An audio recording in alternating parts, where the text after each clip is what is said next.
Hello viewers, welcome to online tutorial class. आज हम लोग पढ़ेंगे क्लास 10 इकोनॉमिक्स सेकंड चैप्टर, जिसका नाम होगा sector of the Indian economy.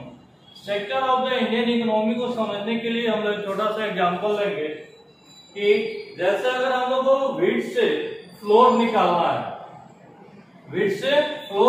है, तो उसके लिए हम लोग क्या करते हैं, व्हीट की आवश्यकता होती है, प्रोसेसिंग होता है, उसके बाद फ्लोर की प्राप्ति होती है। लेकिन यहाँ पे यह देखना है कि व्हीट आता कहाँ से है। तो व्हीट को एग्रीकल्चर के थ्रू लाया जाता है। किसके द्वारा लाया जाता है? एग्रीकल्चर के थ्रू लाया जाता है। किसको? व्हीट को। और उसके बाद व्हीट का क्या किया जाता है? प्रोसेसिंग किया जाता है। और वो जो प्रोसेसिंग होगा वह किस माध्यम से होगा? तो इंडस्ट्री के माध्यम से होगा। और यहाँ पे इंडस्ट्री के माध्यम से अगर होगा, ठीक है, तो इसको समझने के लिए हमको यह भी समझना जरूरी है कि इंडस्ट्री होती कितने प्रकार की, how many types of industry. इसके लिए इंडस्ट्री को अगर शेप एंड साइज के अकॉर्डिंग डिवाइड किया जाए, according to shape and size there are 3 types of industry. Size और शेप के अनुसार इंडस्ट्री को 3 भागों में बांटा जाता है। और वह 3 भाग होता है cottage industry, small scale industry और बिग इंडस्ट्री। तो यहाँ पे जो इंडस्ट्री कहने का सेंस है कि अगर शेप एंड साइज के अकॉर्डिंग देखा जाए तो यहाँ पे अगर छोटा यूनिट है, प्रोसेसिंग का छोटा यूनिट है तो कॉटेज में चला जाएगा, उससे बड़ा है तो स्मॉल स्केल में चला जाएगा, और उससे भी बड़ा है तो यह बिग स्केल में चला जाएगा।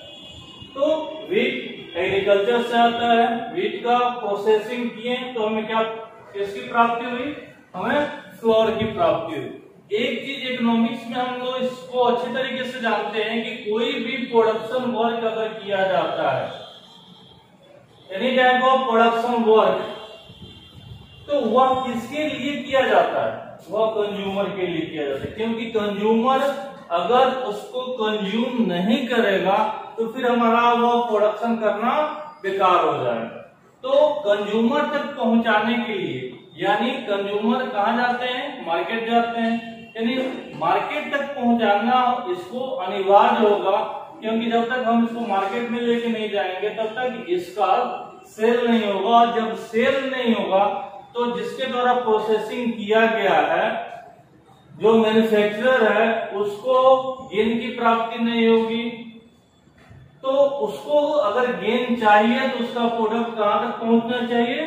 मार्केट तक पहुंचना चाहिए। और मार्केट तक यह कैसे पहुंचेगा? तो थ्रू द ट्रांसपोर्टेशन पहुंचेगा। मार्केट तक यह कैसे पहुंच रहा है? थ्रू द ट्रांसपोर्टेशन पहुंच रहा है। तो यहाँ पे देखने वाला चीज यह है कि यह जो फर्स्ट व्हीट की प्राप्ति हमें कहाँ हुई? एग्रीकल्चर से हुई। सेकेंड, इसका प्रोसेसिंग कहाँ हुआ? इंडस्ट्री में हुआ।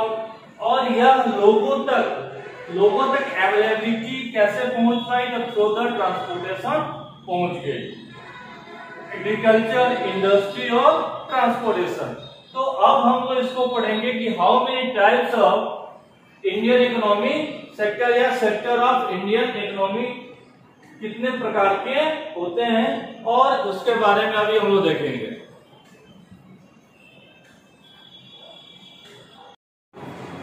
अब हम लोग देखते हैं sector of economy, sector of Indian economy. तो सेक्टर ऑफ इंडियन इकोनॉमी को 3 भागों में बांटा गया है: प्राइमरी सेक्टर, सेकेंडरी सेक्टर और टर्शियरी सेक्टर। यानी इंडियन इकोनॉमी को 3 भागों में बांटा गया है: प्राइमरी सेक्टर, सेकेंडरी सेक्टर और टर्शियरी सेक्टर। यहाँ पे हम लोग देखेंगे कि प्राइमरी, सेकेंडरी और टर्शियरी सेक्टर को अलग अलग नामों से भी जाना जाता है। जैसे प्राइमरी सेक्टर को हम लोग एग्रीकल्चर सेक्टर के भी नाम से जानते हैं, इसको रॉ मटेरियल सेक्टर के भी नाम से जानते हैं, और इसको रिलेटेड सेक्टर के भी नाम से जानते हैं। तो प्राइमरी सेक्टर को एग्रीकल्चर सेक्टर के नाम से क्यों जाना जाता है? क्योंकि प्राइमरी सेक्टर एक सेकेंडरी सेक्टर के लिए इनपुट प्रोवाइड करता है, और वह अधिकतर इनपुट होता है वह एग्रीकल्चर के ही द्वारा प्रोवाइड किया जाता है, इसलिए इसको एग्रीकल्चर सेक्टर बोला जाता है। क्योंकि यह रॉ मटेरियल प्रोवाइड कर रहा है, इस कारण से इसको रॉ मटेरियल सेक्टर भी बोला जाता है। और यह एक दूसरे से जोड़ता है। यह सेक्टर सेकेंडरी सेक्टर के को सपोर्ट करता है, जिस कारण से इसको हम लोग रिलेटेड सेक्टर के भी नाम से जानते हैं। उसी तरीके से अगर देखा जाए तो सेकेंडरी सेक्टर को मैन्युफैक्चरिंग सेक्टर के भी नाम से जाना जाता है। क्यों जाना जाता है नाम से? तो क्योंकि सेकेंडरी सेक्टर जो होता है वहां पे मैन्युफैक्चरिंग वर्क किया जाता है, जिस कारण से इसको हम मैन्युफैक्चरिंग सेक्टर के भी नाम से जानते हैं और इंडस्ट्री सेक्टर के भी नाम से जानते हैं। ठीक इसी तरीके से देखा जाए तो टर्शियरी सेक्टर को हम लोग सर्विस सेक्टर के नाम से जानते हैं।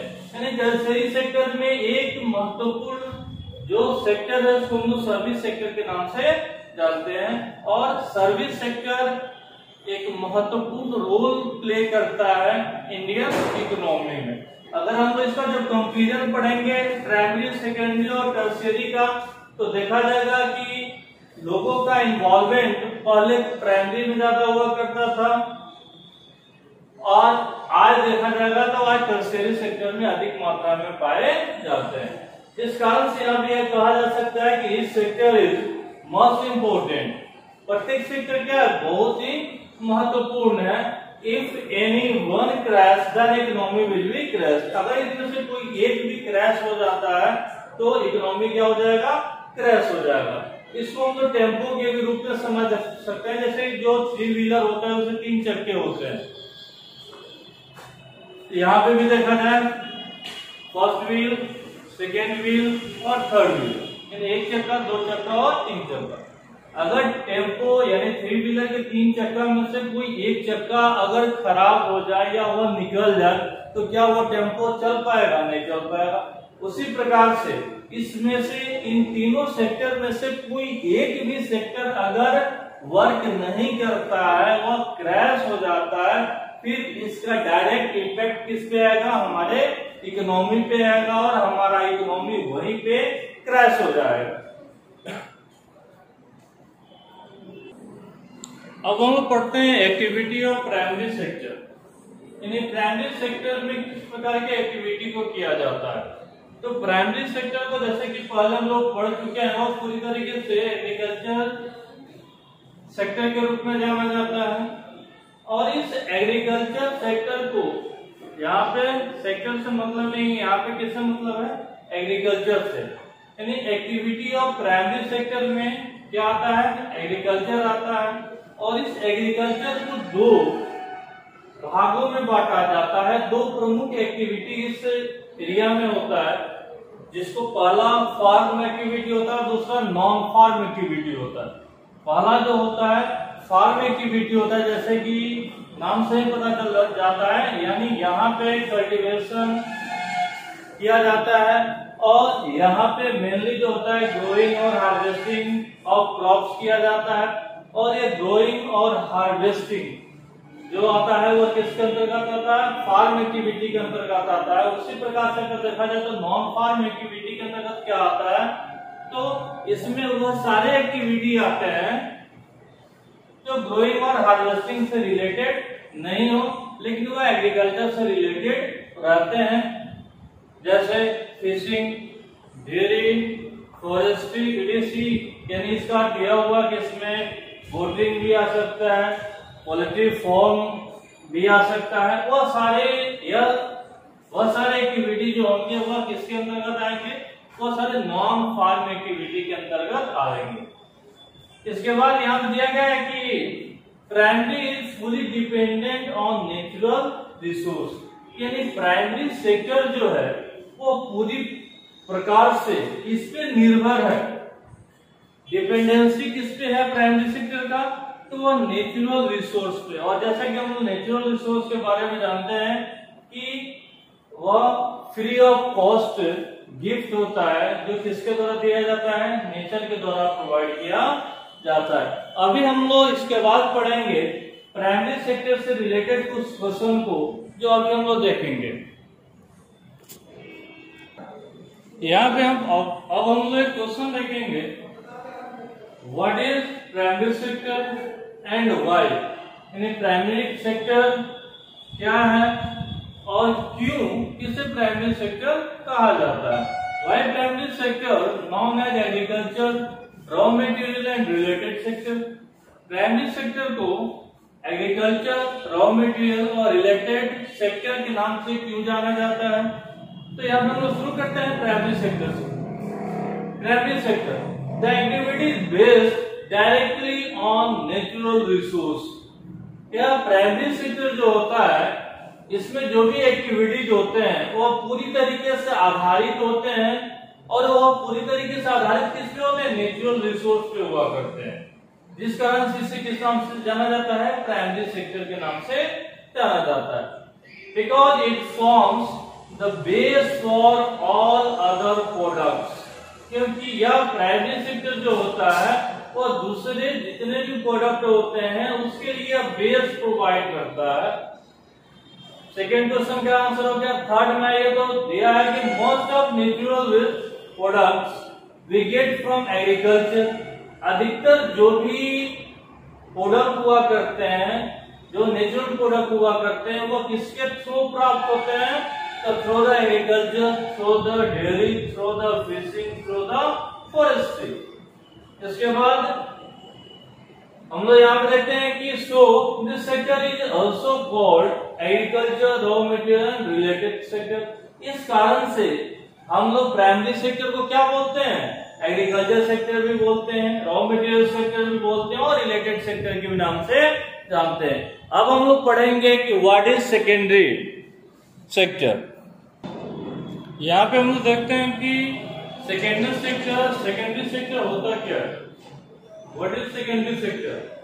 Which natural products are changed into other form through the way of manufacturing is called secondary sector.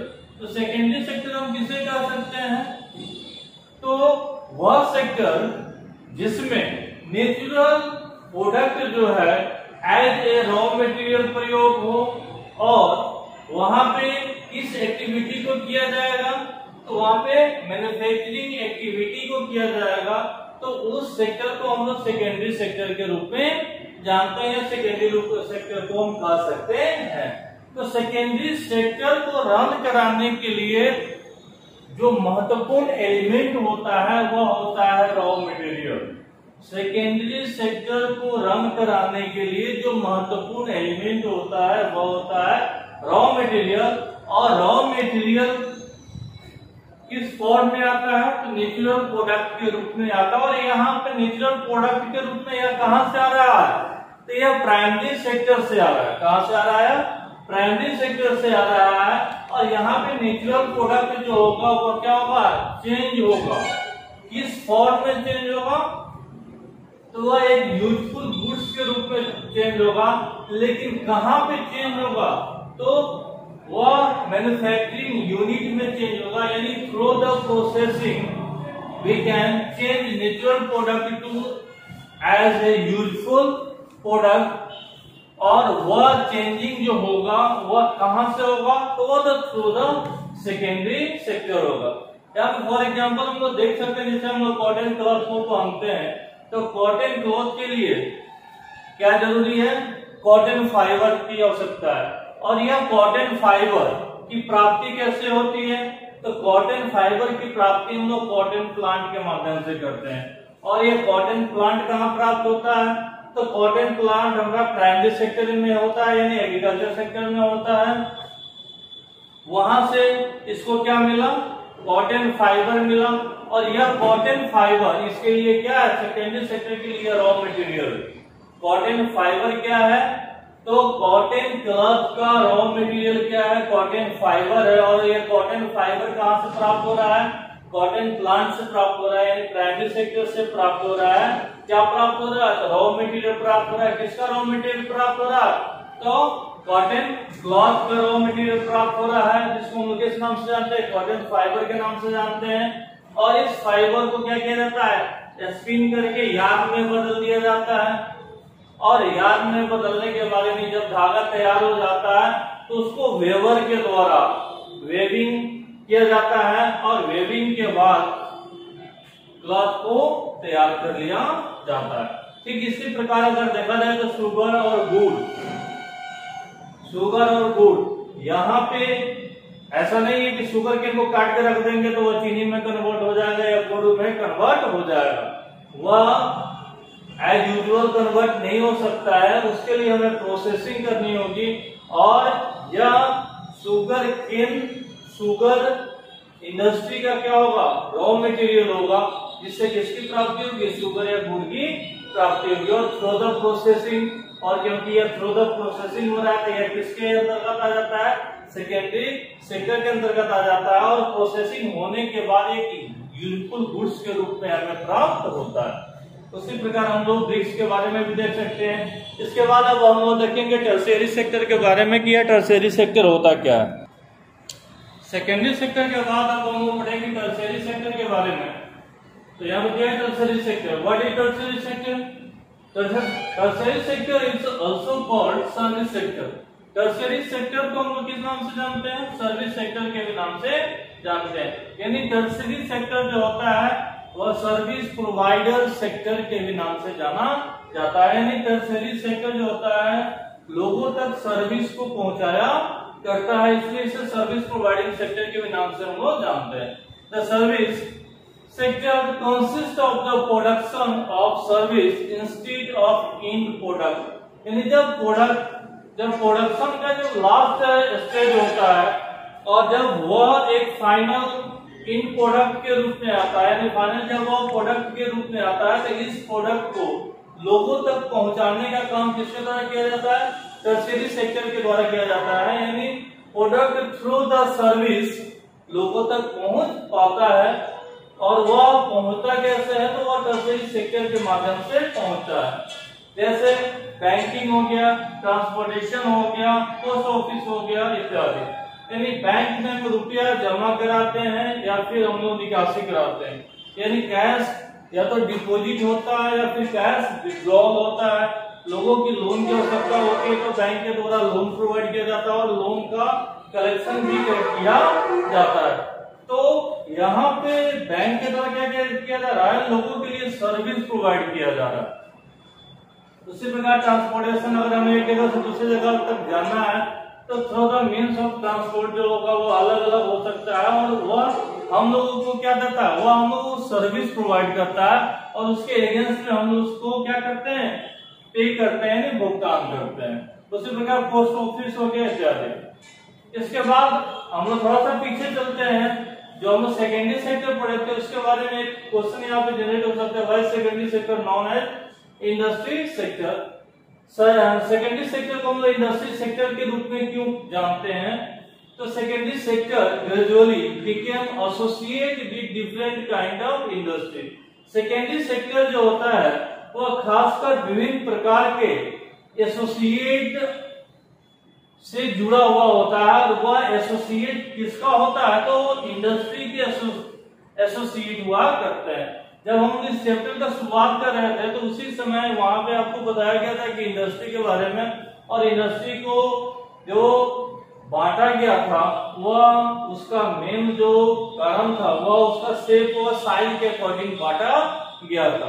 तो शेप और साइज के अकॉर्डिंग हम लोग वहां पे 3 भागों में इंडस्ट्री को डिवाइड किए थे, cottage industry, small scale industry और लार्ज स्केल इंडस्ट्री। उसी को यहाँ पे बताया गया है कि काइंड्स ऑफ इंडस्ट्री, यानी यह एसोसिएट होते हैं, और यह एसोसिएट किसके साथ होते हैं, विभिन्न प्रकार की इंडस्ट्रियों का यह एसोसिएट हुआ करते हैं। बहुत प्रकार के, ऐसा नहीं कि किसी खास प्रकार के ही इंडस्ट्री का प्रोडक्ट सेकेंडरी के अंतर्गत आता है, उसमें विभिन्न प्रकार की इंडस्ट्रियों के द्वारा विभिन्न प्रकार की चीजों का प्रोडक्शन किया जाता है, और इस कारण से ही हम सेकेंडरी को क्या कहते हैं, इंडस्ट्री सेक्टर के भी नाम से जानते हैं। उसी प्रकार यहाँ पे भी क्वेश्चन जनरेट किया जा सकता है कि टर्शियरी सेक्टर के बारे में कि इसको सर्विस सेक्टर क्यों बोला जाता है, तो पहले में इसका आंसर बता देगा कि tertiary sector is also known as service sector, क्योंकि इसको सर्विस सेक्टर के नाम से ही